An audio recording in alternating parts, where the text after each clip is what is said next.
Welcome to The Explainer. If you've ever poured your heart and soul into a research paper only to feel like it just didn't land the way you hoped, then this is for you. Today, we're going to break down the 4 principles that can take your writing from just okay to truly, truly convincing. So let's start with something we've all experienced, right? You sit down to read a scientific paper, and it's just impossible. It's a total slog. Why is that? What is it that makes some research so incredibly difficult to get through? Well, when you actually ask readers this question, these are the things that come up again and again. It's funny, we all instinctively know bad writing when we see it. The real trick, of course, is making sure we don't fall into these same traps on our own work. Because here's the thing, your goal isn't just to list out a bunch of facts. It's to build a powerful argument, a narrative that actually persuades your reader that your work is important and that your conclusions are valid.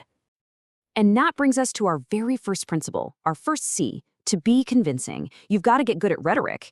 Now, that might sound like a stuffy old word, but it's really just about using language effectively to tell a compelling story about your research.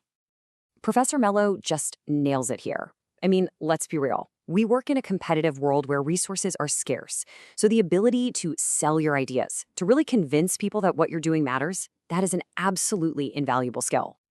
Okay, so this next idea builds directly on the first one. It's our second C. Because look, a convincing argument has to be a clear one, right? And the absolute foundation of clarity is being concise. It's about making every single word pull its weight. Let's see how this works in the real world. So on the left, you've got a sentence that's fine, it works. But with just a few simple edits, like cutting out filler words and using stronger verbs, the version on the right becomes so much punchier, so much more direct. The word count actually goes down, but the impact, the clarity, that goes way, way up. This is such a great, practical tool. You can literally improve your writing right now by doing a simple find and replace for these common wordy phrases and swapping them out for one powerful word. Seriously, it's one of the easiest ways to make your writing clearer. And here's another super simple but really effective trick. Any sentence that starts with there is or there are is almost always weaker than it could be. If you just chop that phrase out, the sentence immediately becomes more direct and more active. All right, we've talked about clarity. Now let's talk about something just as important, credibility. Our third C is caution. A huge, huge part of being a credible scientist is knowing how to be careful with your claims. And believe me, this is a real art form. The technique is called hedging, and it's all about protecting your argument by acknowledging its limitations. You're basically signaling to your reader, hey, I'm not claiming this is the final absolute word on the subject. And that is absolutely essential for maintaining your scientific integrity. Just look at the difference here. The claim on the left is totally absolute. And that makes it really easy to attack, right? All someone has to do is find one other possible explanation, and your claim crumbles. But the version on the right, the hedged one, that's so much stronger because it opens a door for discussion instead of slamming it shut. You can think of these words as your personal hedging toolkit. When you start weaving in verbs like suggest or modals like may, you can present your ideas with confidence while still acknowledging the natural limits of your research. This is how you build an argument that's robust and credible. Okay, our final C is convention. To really be convincing, your writing has to play by the rules of the game in your field. And that means maintaining a professional, formal style that builds your credibility and shows that you're part of the scientific conversation. This basically means you want to avoid conversational language, slang, or contractions.